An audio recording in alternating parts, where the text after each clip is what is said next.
Vamos lá. Para chegar um pouco na análise dos dois técnicos, eu acho que a escolha do Thiago Nunes, o Mauro também falou sobre isso, ela era, e o Juca também, ela era, digamos, uma boa escolha dentre o perfil de técnicos brasileiros disponíveis. Vale lembrar que o mesmo André Sanches, que está segurando o Thiago Nunes, daquele jeito, André Sanches, disse numa dessas 1000 entrevistas que ele deu recentemente que técnico estrangeiro ele não contrata desde que se frustrou com o Passarella lá atrás. Meu Deus. É até curioso ele falar isso porque ele se coloca como responsável de várias coisas lá atrás, Kia Jorabichian, blá blá blá, aquele timaço do Passarella. Então, para ele, estrangeiro não serve. Levando em consideração que para ele estrangeiro não serve, ele tinha entre os brasileiros como melhor opção o Thiago. A outra era o Rogério Ceni, o outro técnico bom no futebol brasileiro o ano passado. Só que o Rogério Ceni tem a ligação com o São Paulo. Embora o Andrés tenha flertado nessas mesmas entrevistas recentes com o Rogério Ceni não vai dirigir o Corinthians. Então o Thiago Nunes era à disposição o mais interessante dos brasileiros.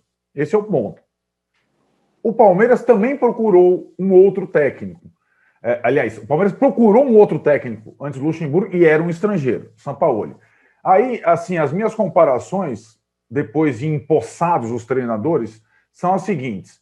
Luxemburgo com Sampaoli, porque seria a primeira opção, qual está fazendo o melhor trabalho, e Thiago Nunes com Kudê. Por que Kudê? Porque é o estrangeiro que foi contratado pelo Inter antes também do término do Brasileiro do ano passado, e também tinha pré-Libertadores junto. Né? O calendário do Internacional e do Corinthians eram semelhantes, muito parecidos.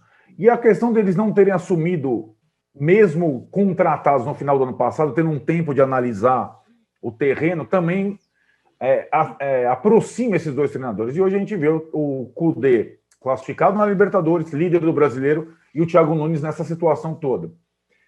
O Luxemburgo com o Sampaoli dá boa conversa. Eu acho que é muito mais interessante ver os times do Sampaoli em ação. Agora, o time do Luxemburgo é mais sólido. Ele é menos vulnerável. Até porque ele herdou um elenco já formado lá atrás. O Sampaoli começou um trabalho meio que do zero no Atlético. Eles estão disputando mais ou menos a mesma coisa, Palmeiras e Atlético. Dá para sentir, né? A mesma faixa da tabela e tudo mais. E eu acho que as virtudes do Luxemburgo são elas têm como marca, como eu disse aqui, o aproveitamento dos garotos. Mesmo que fosse uma obrigação para qualquer técnico do Palmeiras em 2020. Ter dois garotos titulares absolutos no meio e ter um revezamento entre garotos na frente, você não consegue apostar que qualquer técnico conseguiria fazer isso. E o Luxemburgo tem conseguido. E com vitória, ou então melhor, com não derrota, que a marca do Luxemburgo é não derrota, são duas durante o ano todo. Você não entra em crise, sabe como é que é, Tirone? Você fica sempre numa... E vencendo clássicos, as duas melhores partidas do brasileiro foram do Palmeiras contra Santos e agora contra o Corinthians.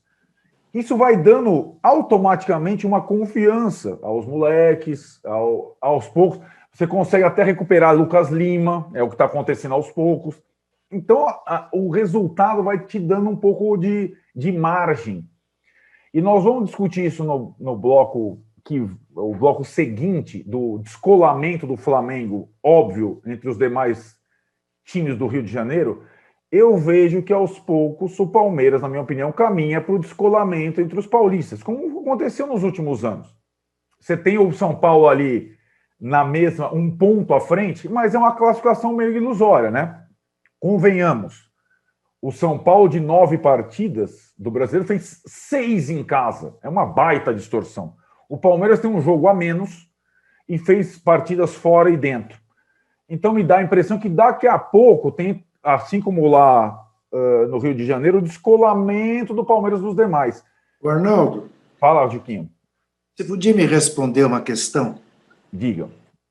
Como se chama o presidente do Corinthians? André Raoni? Exatamente. André Piniquim? Tem isso, né? Tem isso, tem um quê faz um estranho. discurso xenófobo. Pois é.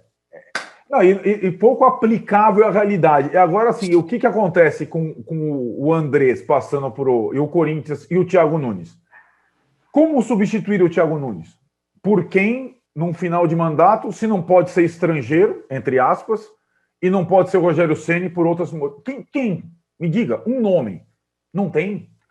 Poderia ser, quem sabe, o nome, né, Juca, do Mário Gobi, o Mano Menezes, que acaba de assinar com o Bahia. Então o Corinthians está meio de mãos atadas nessa situação. E com o Andrés não assinaria. Com o Andrés, não. Com o Gobi, sim. Sim. Aí aquela coisa, né? O Rogério não assinaria com o Leco. Com o próximo, talvez. É aquela coisa política que influencia no clube. Então, eu acho muito complicada essa situação do Corinthians atual, porque ele não tem a simples, entre aspas, reposição do treinador, que muitas vezes é a solução encontrável, né, Juca? Não é uma solução assim. Agora veja, põe a eleição em risco, o fato de ter vendido os direitos do nome do estádio acaba saindo no xixi, se seguir apanhando desse jeito. Lembre-se, o Andrés pegou o Corinthians lá atrás, em 2007, na zona do rebaixamento e não conseguiu tirar. Do jeito que está indo, vai entregar na zona do rebaixamento. E aí não faz sucessor. Sim. Então, aí, eventualmente, precisa de um impacto.